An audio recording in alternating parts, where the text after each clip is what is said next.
Confraria Jesús Rescatado. Confraria fundada el 1943 en produir-se una escissió de la confraria del Nostre Pare Jesús Nazareno. La nova imatge va arribar a la nostra població gràcies a l'encàrrec del matrimoni format per Julio Puig Fuentes i Filomena Sempere, que trobant-se a Madrid a causa d'una intervenció quirúrgica d'aquest, acudien diàriament a la Basílica del Nostre Pare Jesús de Medinaceli i veient la gran devoció que despertava la imatge de Jesús de Medinaceli, van pensar que una imatge semblant podria processionar a la nostra Setmana Santa. Per això encarregaren a l'escultora valenciana Josefina Cuesta una nova imatge sota la devoció de Jesús Rescatado, fent referència d'aquesta manera al rescatat dels trinitaris descalços, processionant per primera vegada en la Setmana Santa de 1944.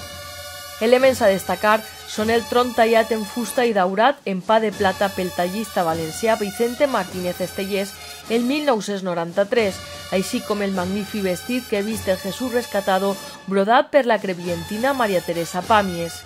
La imatge es venera a l'ermita de la Puríssima de Crevillent, sent una de les confraries de major devoció dins de la Setmana Santa crevillentina.